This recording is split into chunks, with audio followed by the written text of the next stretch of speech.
আসসালামাইকুম, আমি বিএস সাজিব। আজকে এমন একটি জায়গায় এসেছি যেখানে সমাজের অবহেলিত, নিপীড়িত কিছু মুরব্বী, কিছু মানুষের সাক্ষাৎ করার জন্য আজকে আসছি। সেটা হলো বৃদ্ধাশ্রম, যেটি মুরাদনগর উপজেলার জানগড়ে অবস্থিত। চলুন তাদের সম্পর্কে জানি, তাদের যে কষ্টের কথাগুলো একটু শুনবো। আসুন।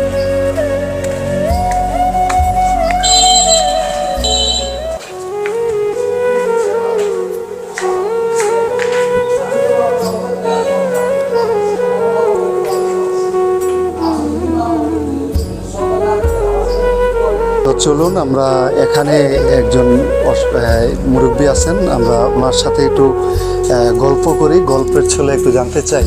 আসসালামু আলাইকুম। ওয়ালাইকুম সালাম। কেমন আছেন? আলহামদুলিল্লাহ ভালো। আপনার বাড়ি কোথায়? আমার বাড়ি ঢাকা। ঢাকা। তো আপনার ছেলে মেয়ে কজন? দুইটাই ছেলে। তো আপনি বৃদ্ধাশ্রমে কেন? এটা বিদ্রমে আসছি, ওদের পারিবারিক একটু অসুবিধা আছে, এই জন্যই আসা। মুরব্বী এদিকে আসেন।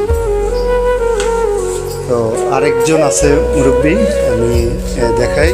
আমরা বিকেলে আসছি, আসলে অনেকে বাইরে ঘুরতেছেন নিজের মতো করে। আসসালামু আলাইকুম। ওয়ালাইকুম আসসালাম। ভালো আছেন? ভালো আছি। আপনার বাড়ি কোথায়? গাজীপুর। আচ্ছা, গাজীপুর। আপনার ছেলে মেয়ে কজন? নাই, ছেলে মেয়ে নাই। তো আমি আপনার কাছ থেকে জানতে চাই, আপনার দুই ছেলে থাকার পরও আপনি বৃদ্ধাশ্রমে কেন? এই ছেলেদের রুজি কম, আর রুজি কম, তাদের সংসার আছে, তাদের চলে না, ভালো চলতে পারে না, দেখে আমি এখানে এসে বলছি। তো যারা ভিডিওটা দেখছেন, আমি আপনাদের উদ্দেশ্যে বলি, সন্তান আমরা কিন্তু নিজে না খেয়ে আমরা কিন্তু সন্তান বড় করি। সন্তানের পেছনে জীবনের যেই আয় আছে, সেই পুরোটা আয়ই কিন্তু সন্তানের পিছনে দিয়ে দিই। আমার সন্তান বড় হবে, আমাকে ইনকাম করাবে, সেই স্বপ্ন নিয়েই কিন্তু আমরা আমাদের সন্তানের পিছনে ব্যয় করি। আমি এই ভিডিওর মাধ্যমে বলবো, আসলে নেক সন্তান দরকার, যারা দ্বীনি শিক্ষা গ্রহণ করবে সেই সন্তান দরকার। আজকে দেখেন, যারা এখানে বৃদ্ধাশ্রমে অবস্থান করছেন, ইনকাম কম, এটা কোনোভাবেই আসলে মানার মতো নয়। আমি মনে করি, যদি আমি এক লোকমা ভাত খাই, এটা আমার বাবা মা আমার সাথে এক লোকমা ভাত খাবে। কিন্তু ইনকাম না থাকার কারণে বিভিন্ন বৃদ্ধাশ্রমে দেখা যাচ্ছে যে বাবাকে অবহেলা, মাকে অবহেলা, পরিশেষে তাদেরকে বৃদ্ধাশ্রমে দেয়। আজকের এই বৃদ্ধাশ্রমের করুণ পরিণতি জানার জন্যই আসলে আজকে আমাদের এখানে আসা। আমার সাথে সাদেক ভাই, আমরা দুজন এখানে আসছি, আর সুমন ভাই সহ। আসলে এই করুণ কাহিনীটা তুলে ধরার জন্যই সমাজে যারা আমরা উচ্চশিক্ষিত, যারা আমরা বাবা মাকে সবসময় অবহেলা, অযত্নে রেখে থাকি, আমি আপনাদেরকে বিনীতভাবে আহ্বান করব, আমাদেরকে যেভাবে তারা কোলে পিঠে করে মানুষ করেছে ছোটবেলায়, আসুন আমরাও তাদেরকে সেভাবে সেবা যত্ন করে তাদের পাশে থাকি। এই সেবা যত্নটাই আমাদের পরকালে যেন নাজাতের ফয়সালা হয়।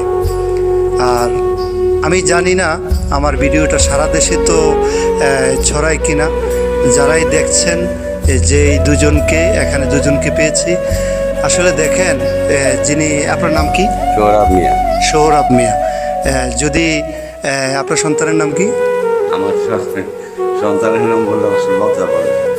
আচ্ছা, দেখেন, সন্তানের নামও বলতে চায় না, লজ্জা পায়। আপনি যদি দেখে থাকেন ওনাকে, দেখেন কতটুক ভালোবাসে আপনাকে, আপনার নামটা পর্যন্ত বলতে চায় না।